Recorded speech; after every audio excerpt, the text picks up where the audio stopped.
We are used to seeing things from a particular point of view.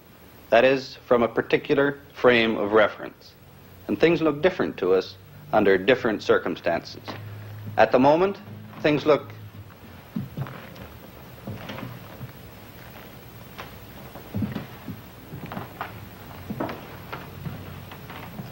You look peculiar. You're upside down. No, you're the one that's upside down. No, you're upside down. No, I'm not. He's the one that's upside down, isn't he? Well, let's toss for it. All right. Okay.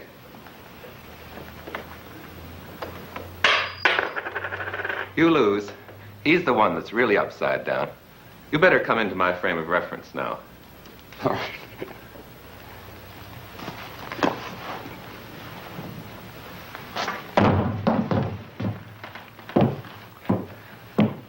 My frame of reference was inverted from what it usually is. That view of things would be normal for me if I normally walked on my hands.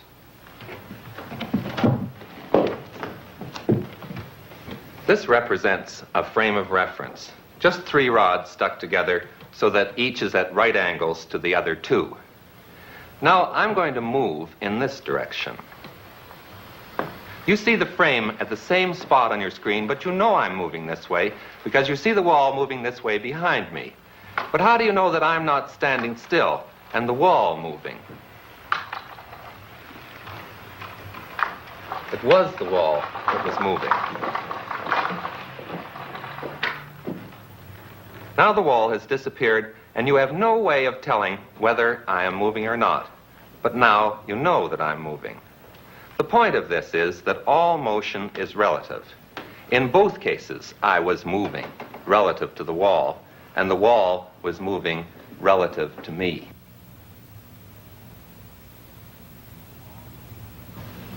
All motion is relative, but we tend to think of one thing as being fixed and the other thing as being moving. We usually think of the earth as fixed, and walls are usually fixed to the earth, so perhaps you were surprised the first time when it was the wall that was moving and not Dr. Hume. A frame of reference fixed to the earth is the most common frame of reference in which to observe the motion of other things. This is the frame of reference that you're used to. The frame is fastened to the table. The table is bolted to the floor is anchored in the building, and the building is firmly attached to the earth. Of course, the reason for having 3 rods is that the position of any object, such as this ball, can be specified using these 3 reference lines. This reference line points in the direction which we call up, which is a different direction here than it is on the other side of the earth. And these 2 reference lines specify a plane, which we call horizontal or level. In this film, we're going to look at the motion of objects in this earth frame of reference and in other frames of reference moving in different ways relative to the earth frame. Well, let's look at a motion. This steel ball can be held up by the electromagnet. Now I'm going to open the switch, and you watch the motion of the ball. The ball is accelerated straight down by gravity along a line parallel to this vertical reference line.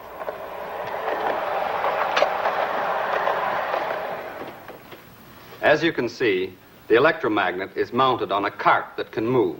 And I'm going to do exactly the same experiment that Dr. Hume did, but this time while the cart is moving at a constant velocity. The cart is pulled along by a string which is wound around this phonograph turntable, and that pulls it with a constant velocity.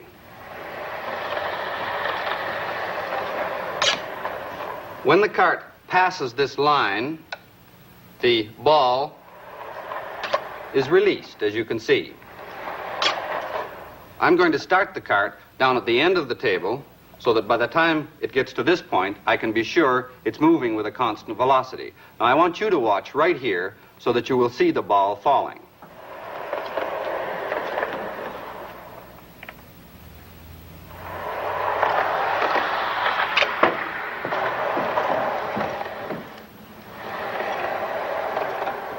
I think you can see that the ball landed in exactly the same position that it did before. when Dr. Hume did the experiment with the cart fixed. But this time, the ball could not have fallen straight down. Let me show you why. The ball was released at that point. If it had fallen straight down, because the cart moves on in the time that it takes to fall, it would have landed back here somewhere. But it didn't. Now I'm going to do the experiment again, and this time I'm going to let you watch the motion through a slow motion camera, which is fixed here. As the cart moves by, the ball will fall, and you can watch in the slow motion camera.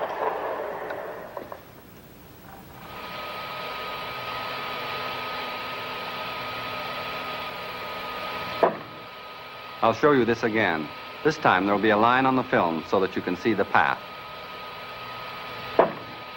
I think that you can see that the path of the ball is a parabola. But all of this has been in a frame of reference fixed to the earth. How would this motion look in a frame of reference which was moving along with the cart? Frame of reference like that. Well, so that you can see what it looks like, I'm going to fix this slow motion camera so that it moves with the cart. Like this. I'm going to do the experiment again. And incidentally, I'll start it, and then I'm going to stand here so that when the ball falls, you will have something which is fixed as a reference point.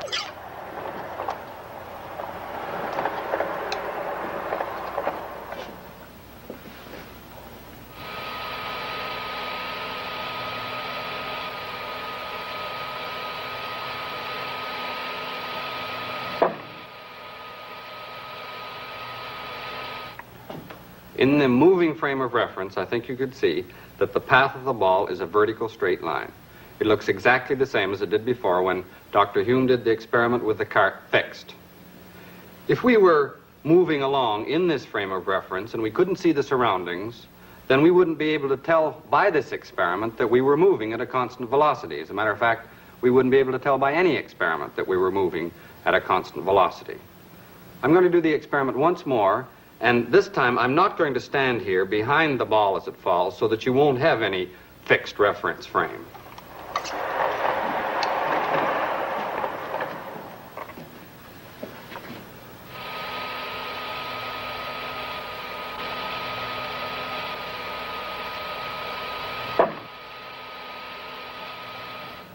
As far as you're concerned, that time, the cart wasn't necessarily moving at all. That time, when you couldn't see the background, then I think perhaps it was harder for you to realize that you were in a moving frame of reference. The important thing to realize here is that all frames of reference moving at constant velocity with respect to one another are equivalent. Dr. Ivey showed you what the motion of the ball that was released from the moving cart looked like in the earth frame of reference and in the cart frame. The motion looks simpler from the cart. Now I want you to watch the motion of this white spot. You probably see the spot moving in a circle.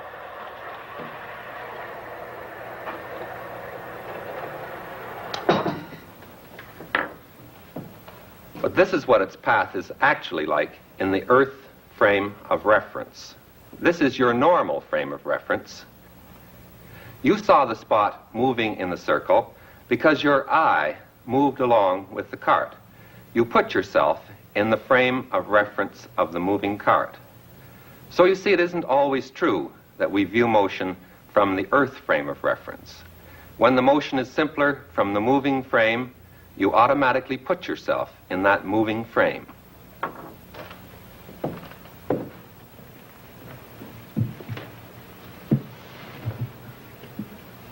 Now we're going to do another experiment on relative motion to show how to compare the velocity of an object in one frame of reference to its velocity in another frame of reference.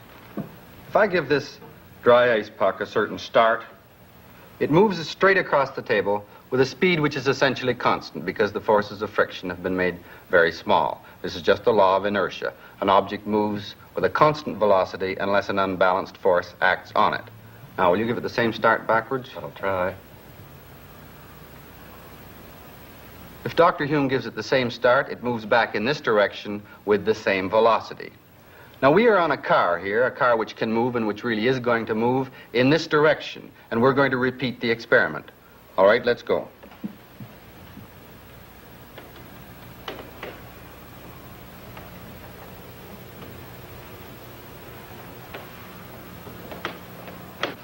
If we were making measurements here, then we would observe the same velocities, that is, the same experimental results that we did before.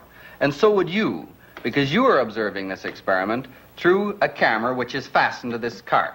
That is, you are in the moving frame of reference with us. But now we're going to do the experiment again, and this time you watch through a camera which is fixed in the Earth frame of reference. Now concentrate on watching the puck. Don't let your eye follow us. And I think you'll see that it'll move faster that way and not so fast this way, relative to you and relative to the wall behind.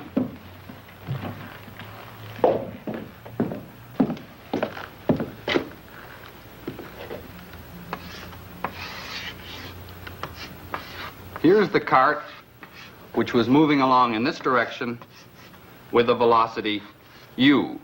And we were sitting on the cart at a table.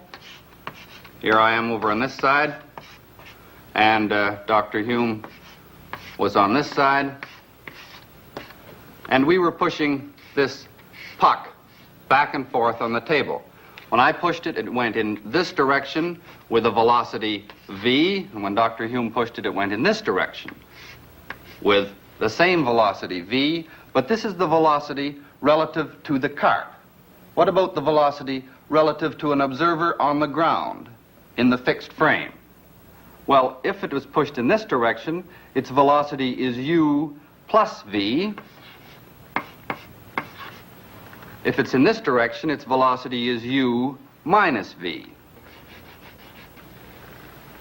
This is all very reasonable. There's nothing very hard to understand here. The surprising thing about this expression is that it is not accurate in all circumstances. At very high speeds, and by high speeds I mean speeds close to the velocity of light, this expression breaks down. At these very high speeds, we have to use the ideas about relative motion developed by Albert Einstein in his special theory of relativity. However, for all the speeds that we are ever likely to run into, this expression, u plus or minus v, is completely adequate. So far, we've been talking about frames of reference moving at a constant velocity relative to one another. Now I'm going to do the experiment with the dropping ball again, only this time the cart will be accelerated relative to the Earth frame. These weights will fall and give the cart a constant acceleration.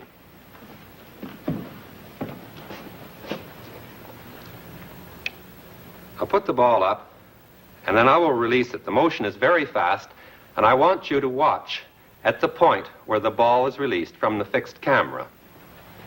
Ready? I don't know whether you saw that or not, but the path of the ball was the same as it was before, only this time it landed in a different spot. This is because the car kept on accelerating in this direction as the ball was falling. Now I'm going to let you see it again with the slow motion camera fixed onto the cart.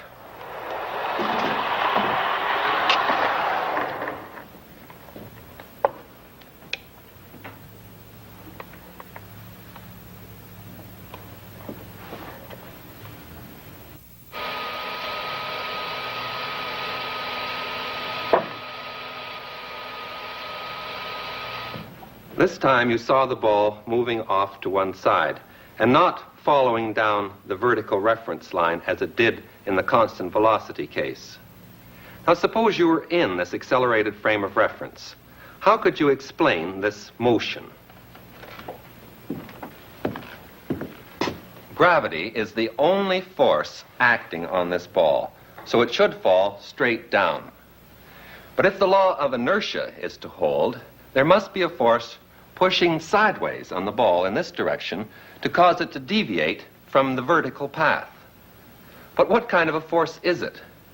It isn't a gravitational or an electric or a nuclear force. In fact, it isn't a force at all as we know one. So we're left to conclude that since there is no force that could be pushing in this direction on the ball, that the law of inertia just does not hold. This is a strange frame of reference. We call a frame of reference in which the law of inertia holds an inertial frame. The law of inertia holds in the Earth frame of reference, so it is an inertial frame. The cart moving at constant velocity relative to the Earth is an inertial frame. But the cart which is accelerated is not an inertial frame. Because the frame of reference that we're used to living in is one in which the law of inertia holds, when we go into a non-inertial frame, like the frame of the accelerated cart, our belief in the law of inertia is so strong that when we see an acceleration of the ball sideways, we think there is a force causing it. So we make up a fiction that there is a force. And sometimes we call this a fictitious force. Fictitious forces arise in accelerated frames of reference. The frame is accelerated in this direction, so you in the frame see an acceleration of the ball in this direction, and you say that there is a force causing it.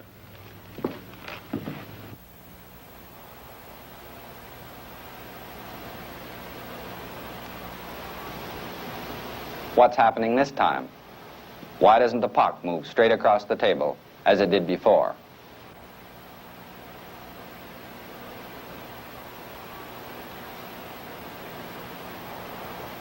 As you can see, it doesn't. So, if we believe in the law of inertia, then we must believe that there is an unbalanced force to change the velocity of the puck. But this puck is nearly frictionless, so what can be exerting this unbalanced force on it? Suppose that you watch the motion, this time, through a camera which is fixed in the Earth's frame of reference.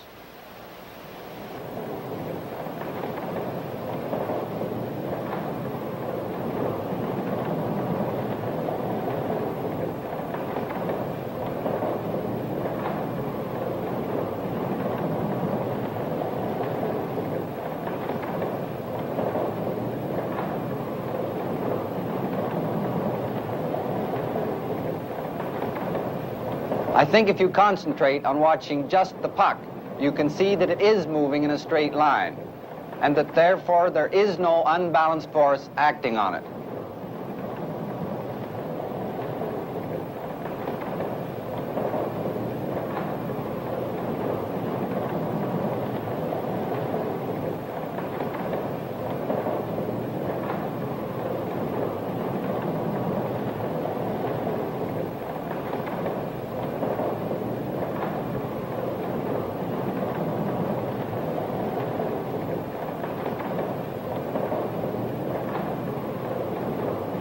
Now we're going to stop this rotation so that I can talk to you about what is happening here. I don't know about you, but I'm dizzy. In the Earth fixed frame of reference, there was no unbalanced force, but in the frame of reference rotating in this turntable, there was an unbalanced force because the velocity of this puck kept changing. This was a fictitious force. The rotating frame is a non-inertial or accelerated frame, just as the accelerated frame of the cart that Dr. Hume showed you was. You know that every object which is moving in a circle has an acceleration towards the center of the circle. This is the acceleration that has a special name, the centripetal acceleration. Now you hold this puck for a while, hold it steady, while the turntable is rotating, and I'll get off.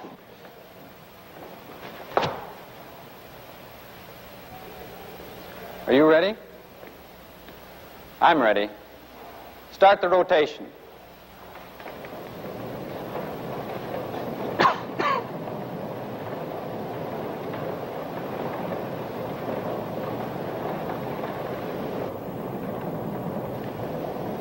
You can see that now the puck is moving in a circle. Dr. Hume is exerting a force to keep it moving in the circle, and you can see this from the fact that the rubber ring is extended. He is exerting the centripetal force, and this is the only horizontal force acting on the puck. But now let's look at it again from his point of view in the rotating system. He is exerting a force towards the center of the table, and yet the puck is standing still, or at least more or less still. There is some vibration. Now, he believes in the law of inertia, so he thinks there's an equal force on the puck away from the center of the table, so that there is no unbalanced force. This outward force on the puck is the fictitious force in this case. Sometimes it's called the centrifugal force. In the fixed reference frame, there is no outward force on the puck. Now, suppose that Dr. Hume stops exerting a force. Watch the puck. In the fixed frame of reference, the puck moves off in a straight line. There is now no unbalanced force acting on it. Now let's look at it again from his point of view in the rotating system. When he releases the puck, which to him was at rest, it moved. The force away from the center is now an unbalanced force on the puck, to him. Remember, to us, the outward force on the puck is fictitious, because in our Earth frame of reference, it doesn't exist. But to Dr. Hume, in the accelerated frame of reference, it's a perfectly real force. I hope by now Dr. Ivey and I have convinced you that a rotating frame of reference is not an inertial frame. Now, you've all been told that the Earth is rotating about its axis, and that also it travels in a nearly circular orbit around the Sun. Why then do we find that in a frame of reference attached securely to the Earth that the law of inertia seems to hold? Why don't we observe fictitious forces? The size of the fictitious forces which we have to introduce in a non-inertial frame depends on the acceleration of the frame. The smaller the acceleration is, the smaller the fictitious forces that we introduce. Now, here is a frame of reference attached to the equator of the Earth. The acceleration of this frame is really very small. Because the Earth is spinning about its axis, it has an acceleration directly inward of 3/100ths of a meter per second squared. So on a 1 kilogram mass at the equator, there is a fictitious force acting directly upwards of 3/100ths of a Newton. But this is masked by gravity, which is a force downward of 9.8 newtons. So the net downward force is smaller than that of gravity alone. So if I dropped a mass of 1 kilogram at the equator, the acceleration would be slightly smaller than that due to gravity alone, but not really very much. Now, the acceleration of the Earth in its orbit is even smaller still and produces even smaller effects in our frame of reference. Now, I said that the Earth was rotating about its axis. How do we know that this is so? Well, if you take a time exposure photograph of the stars, they seem to be moving in circles about the pole star. But all motion is relative. Is there any way of telling which is moving, the Earth or the stars? The fact that it is the Earth which is rotating can be demonstrated by means of a pendulum. If I set a pendulum swinging, it swings back and forth in a plane. Now, it turns out if this pendulum were at the North Pole of the Earth, the plane of swing would remain fixed relative to the stars, but would rotate relative to the Earth. Now, I'll have to show you what I mean. This pendulum is at the center of this turntable, which will represent the Earth. Now I'm going to start the table turning around in this direction. I'll put a black arrow on so that you'll remember.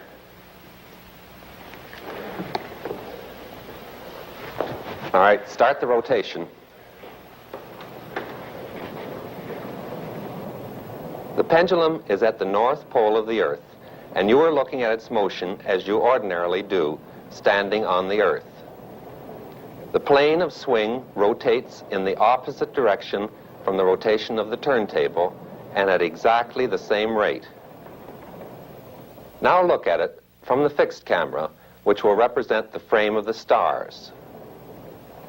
The turntable, the Earth, rotates, but the plane of the pendulum remains fixed. A pendulum used for this purpose is called a Foucault pendulum. You saw me start one at the beginning of this film. Let's look back again now. This Foucault pendulum drops sand as it swings. I think you can see the faint line where the sand trail began. The amplitude of swing is decreasing. The sand trail isn't as long now. But the important thing to see is that the plane of swing has been rotating during the half hour that we've been talking to you.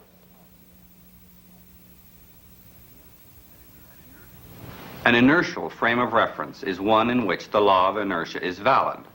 All frames of reference moving at a constant velocity with respect to an inertial frame are also inertial frames. We use the Earth as an inertial frame of reference, but it is only approximately one. It has a small acceleration with respect to the stars, for example. The frame of reference of the stars is the best we can do when we look for a frame of reference which is, for all practical purposes, fixed. An accelerated frame of reference is not an inertial frame. And when we are in an accelerated frame, we have to introduce forces, which we call fictitious forces, in order that the law of inertia and the other laws of physics don't change.